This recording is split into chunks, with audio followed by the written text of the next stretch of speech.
right now.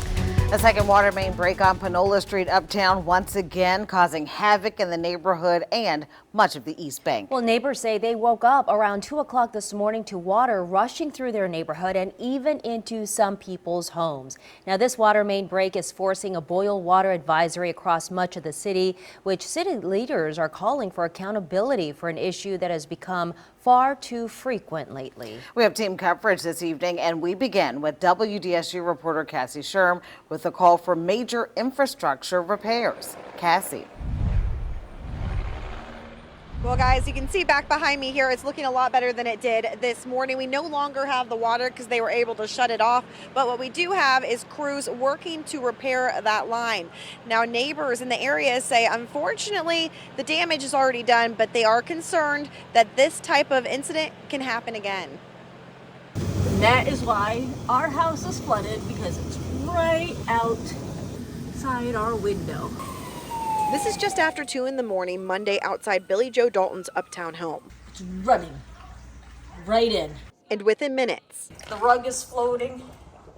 Everything is gonna be ruined. We have a lot of cleanup, and I hope that somebody can fix this situation soon all over the city so that more people don't have to continue to deal with it, and that eventually I'm afraid somebody might get hurt. one neighbor was already sent to the hospital before the break happened, as this is a continuous construction spot. It was dark and I hit that slick spot and face planted. And you woke up in the hospital? Yes.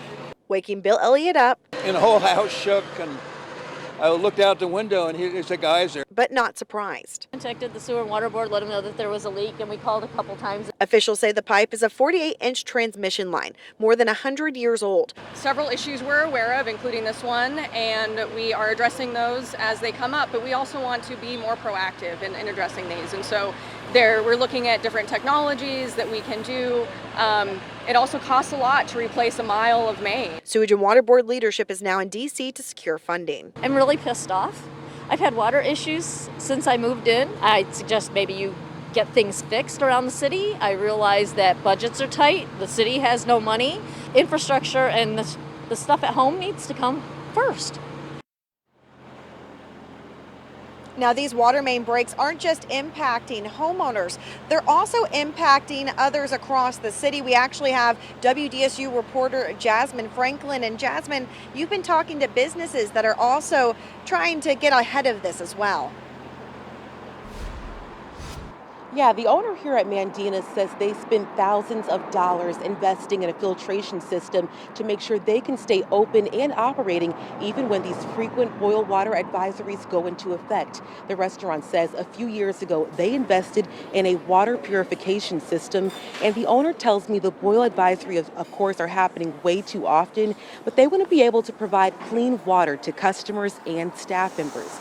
Now, the system is used every day, and it allows all water that flows through the restaurant to be filtered, and it's the same for their ice machines.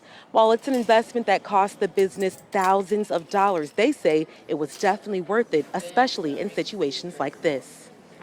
I'm grateful because in the last 2 weeks, Uptown has had issues with the big water pipes breaking, and so I don't have to worry about it. And I'm sure as the city ages and the pipes ages, if Mid-City's gonna have issues, and Gentilly and Lakeview. So I'm just grateful that we invested in this and it's working. And while Mandina's has a system in place, other businesses in this area say they are resorting to using bottled water while this boil water advisory remains in effect. Reporting live tonight in Mid-City, I'm Jasmine Franklin, WDSU News.